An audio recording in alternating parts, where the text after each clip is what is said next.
la prophétie. Dieu nous aiguise comme une lame afin d'être de plus en plus précis. Donc il faut différencier ces trois choses.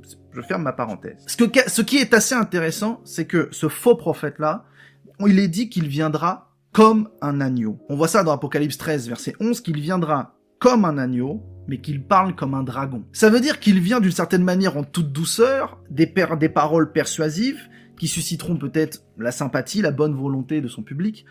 Il sera en tout cas une personne qui sera capable d'être un bon prédicateur hors pair, de connaître bien les Écritures, de connaître bien son discours. Ensuite, ça sera aussi empreint d'une puissance démoniaque très puissante, de conviction, une puissance démoniaque très forte qui pourra peut-être même amener les personnes à être dans l'hypnose, dans la transe ou dans l'aveuglement, où ils ne seront même plus capables, comme le dit la parole, de discerner le bien du mal.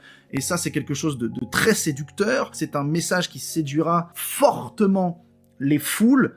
Et pourtant, comme la Bible définit, il parle comme un dragon, ce qui veut dire que son message est le message du dragon. Donc, le message du faux prophète, c'est le message inspiré de Satan.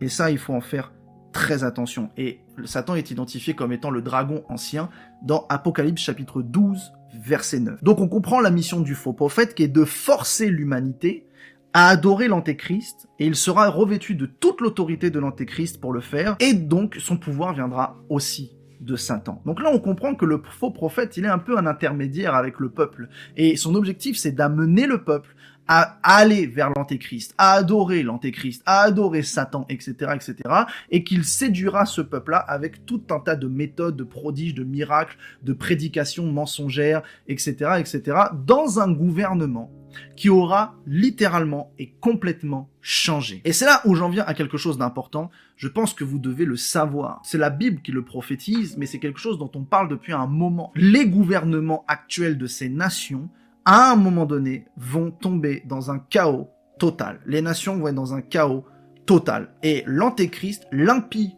parviendra et il signera paix et sécurité pendant la moitié des tribulations. Donc, s'il y a besoin de paix et de sécurité, ce qui veut dire qu'avant, il y aura tout un tas de catastrophes. Il vient prôner une forme de paix et sécurité comme un sauveur, un faux sauveur. Mais il vient aussi imposer tout un système qu'on appelle le gouvernement mondial.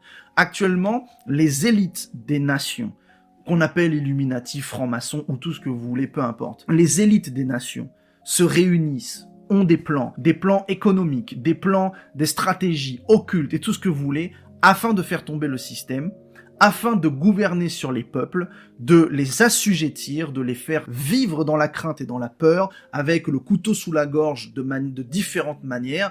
C'est la réalité, ils veulent instaurer le gouvernement mondial. Qu'est-ce que ce gouvernement mondial? Ça se résume en trois majeures clés. C'est un seul gouvernement dirigé par l'antéchrist et Satan lui-même, ou qui aura pour peuple un peuple qui adorera ou qui n'adorera pas et qui sera persécuté et tué, ça c'est une réalité, mais en plus de ça, il y aura une religion unique et une monnaie unique. Une monnaie qui sera la monnaie du monde, la religion du monde, le gouvernement du monde. Le système des nations, d'une certaine manière, disparaîtra et tout sera sous la botte de l'antéchrist et le joug de Satan. Alors vous me direz quel est le lien avec le pape ou la lignée papale?